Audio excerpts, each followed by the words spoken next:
ಇನ್ನು ಇರೋದಿದೆ ಇಷ್ಟೇ ಒಂದು ಟ್ಯಾಲೆಂಟ್. ಕರೆಕ್ಟ್ ಆಗಿ ನಿನ್ನ ಸೊಂಟದಲ್ಲಿ ನಿಂತ್ಕೊಂಡು ಹಲ್ಲಿಚ್ಕೊಂಡು ಸ್ನಾನ ಮಾಡಿ ತಲೆ ಬಾಚ್ಕೊಂಡು ಬಾ. ಮಿಸ್ಟರ್ ನಟರಾಜ್ ಸ್ಪೈನಲ್ ಕಾರ್ಡ್ ಹಿಂದೆ ಇರೋನೆ. ಕೆಣಕ್ಬೇಡ ಕೆಣಕ್ಬೇಡ 1000 ಸಲ ಹೇಳಿದ್ದೀನಿ. ನಾನು ನಿನಗೆ ಚಿಕ್ಕ ಹೇಳ್ತೀನಿ. Your time has started. ಈಗ personal. Hi, welcome to my YouTube channel. Big Boss ಮನೆಯಲ್ಲಿ ಈಗ ಮತ್ತೆ ಜಗಳ ಶುರುವಾಗಿದೆ.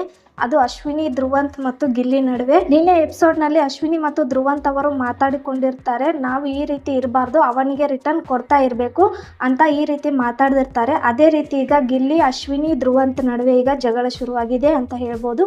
ಯಾಕೆ ಜಗಳ ಆಯಿತು, ಏನೆಲ್ಲ ಕಾರಣ ಎಲ್ಲವನ್ನು ನೋಡೋಣ. ಅದಕ್ಕೂ ಮೊದಲು ನೀವು ನಮ್ಮ ಚಾನಲ್ಗೆ ಹೊಸಬರಾಗಿದ್ದರೆ ಈಗಲೇ ನಮ್ಮ ಚಾನಲನ್ನು ಸಬ್ಸ್ಕ್ರೈಬ್ ಮಾಡಿ, ಲೈಕ್ ಮಾಡಿ, ಮತ್ತು ಸೀಸನ್ 12ರ ವಿನ್ನರ್ ಯಾರಾಗಬೇಕು ಅಂತ ಅನಿಸುತ್ತೆ ಅವರ ಹೆಸರನ್ನು ಕಮೆಂಟ್ ಮಾಡಿ.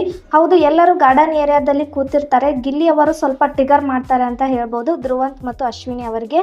ಗಿಲ್ಲಿ ಮಾತಾಡಿದ್ದನ್ನು ತಗೊಳಕ್ಕಾಗದೆ ಇವರು ತುಂಬ ಉರ್ಕೊಂಡಿದ್ದಾರೆ, ಟ್ರಿಗರ್ ಆಗಿದ್ದಾರೆ. ಧ್ರುವಂತ್ ಅವರು ಹೇಳ್ತಾರೆ, ನಿನಗೆ ದಮ್ ಅನ್ನೋದಿದ್ರೆ ನೀಟಾಗಿ ಮುಖ ತೊಳ್ಕೊಂಡು ತಲೆ ಬಾಚ್ಕೊಂಡು ಸ್ನಾನ ಮಾಡ್ಕೊಂಡು ಬಾ ಅಂತ, ಈ ರೀತಿ ಗಲೀಜಾಗಿ ಇರ್ತೀಯಾ ಅಂತೆಲ್ಲ ಗಿಲ್ಲಿಗೆ ಹೀಯಾಳಿಸ್ತಿದ್ದಾರೆ ಅಂತ ಹೇಳ್ಬೋದು. ಮತ್ತೆ ನಿನ್ನ ಕೈಲಿ ಏನೂ ಆಗಲ್ಲ ಹಾಗೆ ಹೀಗೆ ಅಂತ ಪರ್ಸ್ನಲ್ ಆಗಿ ಗಿಲ್ಲಿಗೆ ಮಾತಾಡ್ತಾ ಇದ್ದಾರೆ. ನಿನ್ನೆ ಧ್ರುವಂತ್ ಮತ್ತು ಅಶ್ವಿನಿ ಅವರು ಮಾತಾಡ್ಕೊಳ್ತಾರೆ, ನಾವು ಅವನಿಗೆ ರಿಟರ್ನ್ ಕೊಡಬೇಕು ಅಂದರೆ ಅವನು ಸುಮ್ಮನೆ ಇರ್ತಾನೆ ಅಂತ ಹೇಳಿ ಈ ರೀತಿ ಮಾತಾಡ್ಕೊಂಡಿರ್ತಾನೆ.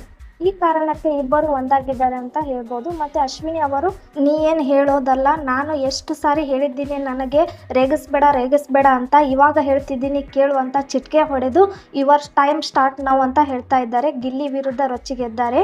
ಅಶ್ವಿನಿ ಅವರು ತೊಡೆ ತಟ್ಟಿ ಚಾಲೆಂಜ್ ಮಾಡ್ತಾ ಇದ್ದಾರೆ. ಇವತ್ತಿನಿಂದ ನಿನ್ನ ಟೈಮ್ ಶುರು ಅಂತ ಹೇಳ್ತಾ ಇದ್ದಾರೆ. ನಾನು ಕೊಡ್ತಾ ಇರ್ತೀನಿ, ನೀನು ತಗೋತಾ ಇರಬೇಕು ಅಂತ ಈ ರೀತಿ ಅಶ್ವಿನಿ ಅವರು ಹೇಳ್ತಾ ಇದ್ದಾರೆ. ಆದರೆ ಗಿಲ್ಲಿ ಮೈ ಫುಟ್ ಅಂತ ಹೇಳ್ತಾ ಇದ್ದಾರೆ. ಇವಾಗ ನಾನು ನಿಮ್ಮನ್ನು ಟ್ರಿಗರ್ ಮಾಡಿದ್ದೀನಿ ಅಂತ ಹೇಳ್ತಾ ಇದ್ದಾರೆ. ಧ್ರುವಂತ್ ಅವರು ಮತ್ತು ಅಶ್ವಿನಿ ಅವರು ಇಬ್ಬರು ಗಿಲ್ಲಿ ಹತ್ರ ಬಂದು ಜಗಳ ಮಾಡ್ತಾ ಇದ್ದಾರೆ. ಆಗ ಧ್ರುವಂತ್ ಅವರು ಏನಿದು ವಾಸನೆ ಬರ್ತಾ ಇದೆ ಅಂತ ಮೂಗು ಮುಚ್ಕೊಂಡು ಬ್ಯಾಡ್ ಸನ್ನೆ ಮಾಡ್ಕೊಂಡು ಹೋಗ್ತಾರೆ. ಈ ರೀತಿ ಪರ್ಸನಲ್ ಆಗಿ ಜಗಳ ಶುರು ಮಾಡಿದ್ದಾರೆ. ಗಿಲ್ಲಿಗೆ ಸೊಂಟ ಇಲ್ದೋನೆ ಜೋಕರ್ ಅಂತ ಹೇಳ್ತಾ ಇದ್ದಾರೆ. ಈ ರೀತಿ ಬಿಗ್ ಬಾಸ್ ಮನೆಯಲ್ಲಿ ಜಗಳ ಶುರುವಾಗಿದೆ. ಧ್ರುವಂತ್ ಅವರು ಪರ್ಸನಲ್ ಆಗಿ ಮಾತಾಡ್ತಾ ಇದ್ದಾರೆ. ಇದನ್ನೆಲ್ಲ ಏನಾಯಿತು ಅಂತ ನೋಡಬೇಕಂದ್ರೆ ಪೂರ್ತಿ ಎಪಿಸೋಡನ್ನು ನೋಡಲೇಬೇಕು. ಇವತ್ತಿನ ಎಪಿಸೋಡ್ ಅಂತೂ ಯಾರು ಮಿಸ್ ಮಾಡದೆ ನೋಡಿ. ಈ ರೀತಿ ಇನ್ನಷ್ಟು ಅಪ್ಡೇಟ್ಗಳಿಗಾಗಿ ನಮ್ಮ ಚಾನಲನ್ನು ಸಬ್ಸ್ಕ್ರೈಬ್ ಮಾಡಿ.